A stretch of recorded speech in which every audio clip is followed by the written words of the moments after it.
Olá, pessoal, tudo bem? Sejam bem-vindos no Unique Food Show. A iTech Brasil trouxe o podcast para dentro do evento e agora eu tô com o Rodrigo da Hyper Foods. Rodrigo, conta um pouquinho sobre você, a sua trajetória e principalmente sobre a Hyper Foods. Claro, vamos lá. Bom, meu nome é Rodrigo Amaral, estou no Food Service há 7 anos. Sempre trabalhei no segmento de alimentos, desde a adolescência. Trabalhei em sorveteria, fiz curso técnico em nutrição, trabalhei nas indústrias de alimentos de Ribeirão Preto, na região de Marília. Então, toda a minha trajetória é no setor de alimentos, assim como da Riber, né? A Hyper Foods, a empresa está com 46 anos, onde o nosso foco principal é ajudar no desenvolvimento dos nossos operadores, né? O que significa isso? Nós não temos como objetivo apenas uma venda transacional, preço, desconto. Nós procuramos levar soluções mesmo, por isso o slogan da empresa é soluções completas, que possam ajudar no desenvolvimento dos nossos clientes. Isso está relacionado a uma logística eficiente. 95, 94% da nossa logística é feita em 24 horas. Então, nessa hora aqui, a gente está fechando os pedidos em Uberlândia, ou em Araçatuba, ou Pato de Minas, e amanhã, a partir das 8 horas, já está disponível para os clientes. Fora isso, a gente tem um acesso muito forte a grandes players, né? As grandes empresas globais. Unilever, Cargill, Nestlé. E isso faz com que a gente tenha todo o serviço técnico, o serviço de receituário à disposição dos nossos clientes também. Então, isso é um pouquinho da maneira como a River atua. Investimos também, através de sindicatos, em feiras e eventos, na capacitação e desenvolvimento dos funcionários dos nossos clientes.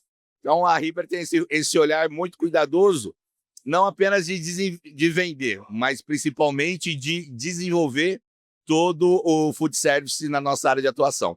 Eu acho interessante que a gente estava conversando um pouquinho antes aqui e você falou que é interessante esse desenvolvimento porque quando a empresa se desenvolve, a Hyper desenvolve junto, né? É isso aí, porque tem uma estatística muito ruim que, em média, 400 mil empresas abrem no ano, 400 mil fecham.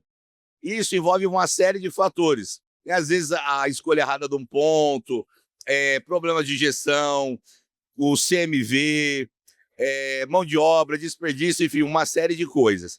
E a Hyper, na verdade, ela vem com o objetivo de ajudar a realização de um sonho de uma pessoa, de uma família. E a hora que isso começa a crescer, se desenvolver, esse cliente gera uma fidelidade, uma parceria muito forte com a gente. É isso que nos motiva a cada dia a continuar investindo e crescendo cada vez mais. E quais são os maiores desafios do setor que você consegue identificar? Olha, eu vejo desafios para o setor do food service e para o setor nosso, né, de distribuição. Para distribuição, a gente vê uma operação no Brasil cada vez mais pesada, né? Inflação, alta taxa de juro, concorrências às vezes desleais, com práticas antiéticas, enfim. Em contrapartida, olhando para o lado dos nossos operadores, uma parte do que eu falei também tem um impacto muito grande, que é principalmente fatores econômicos e políticos, nos quais, desde quando eu me entendo por gente, o Brasil sempre parece que está em uma crise. Então, o brasileiro é muito criativo. E eu acho que os operadores, assim como nós também, né, isso é uma cultura nossa, nós temos que ter um processo de melhoria contínua. Então, eu acredito que se o operador ou empresário olhar para dentro, olhar para a operação, ter um treinamento legal, definição de processos, valorização e retenção do capital humano, um olhar muito crítico para custo-receita. Toda palestra, todo lugar que eu tenho oportunidade, eu lanço esse desafio. Se eu perguntar para você agora, o seu sorvete, seu sonho, sua confeitaria, você sabe o custo do produto atualizado? Geralmente o empresário ou empreendedor não sabe.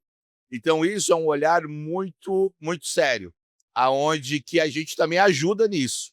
Eu brinco que o sonho é ser o Sebrae do food service. É com todo respeito ao Sebrae, estou falando isso humildemente. Mas a gente entende que muitos projetos e sonhos onde a família pegou todo o acerto que teve de um lugar que trabalhou, ou toda a economia investiu naquele projeto, muitas vezes ele vai por água abaixo por esse tipo de problema, né? Fatores econômicos e políticos um não entendimento profundo do próprio negócio.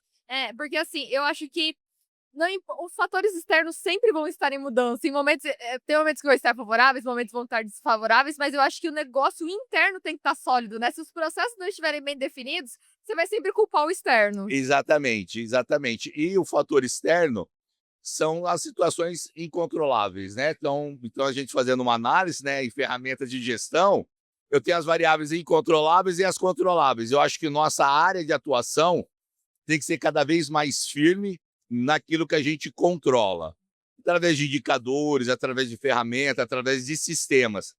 E é interessante e ao mesmo tempo desafiador para nós que o empresário do food service, ou sorveteiro, o food service considerando toda a alimentação fora do lar, claro, o sorveteiro, o confeiteiro, o padeiro, todos querem mudança, mas eles são resistentes à mudança.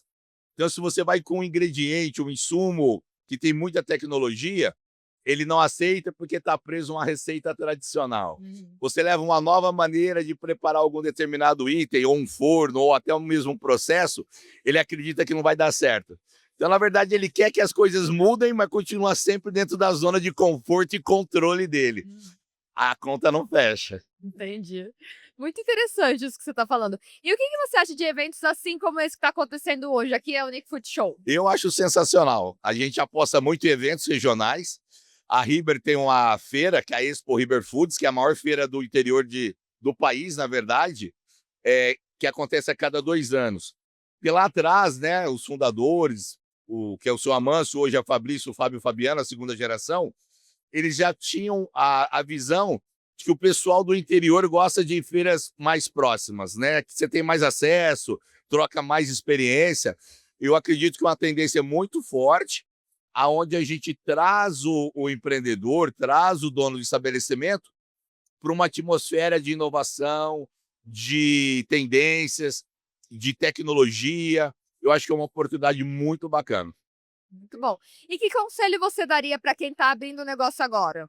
Bom, eu acho que a gente tem que ser muito apaixonado pelo aquilo que vai fazer, você tem que ser apaixonado em fazer acontecer, tem que ser apaixonado pelaquilo que você vai se dispor, ou seja, um sorvete, uma confeitaria, mas a gente tem que ter hoje um olhar humano muito grande.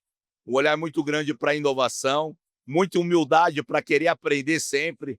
A gente vê muitos clientes nossos como um orgulho enraizado lá do passado. A minha pizza era a melhor, meu sorvete era o melhor. E, de repente, as coisas estão mudando e a gente fica preso naquilo.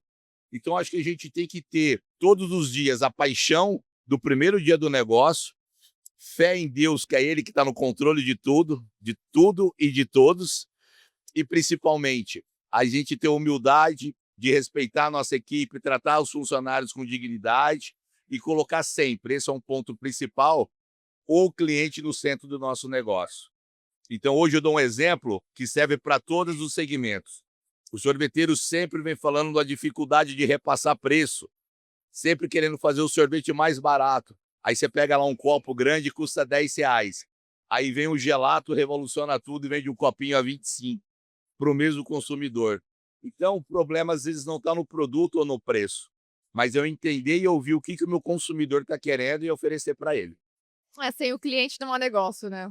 Não entendi, desculpa. Sem o cliente não há negócio. Sem o cliente não há negócio. Ele tem que ser verdadeiramente a razão da existência da empresa. E às vezes vê isso como um discurso bonito, ou a indústria, ou o cliente falando aqui, nós valorizamos as pessoas, mas isso está lá no quadro, no lugar em destaque, mas a prática é o melhor discurso, a melhor forma da gente viver mesmo o nosso negócio e demonstrar que é aquilo que a gente pratica. É isso aí.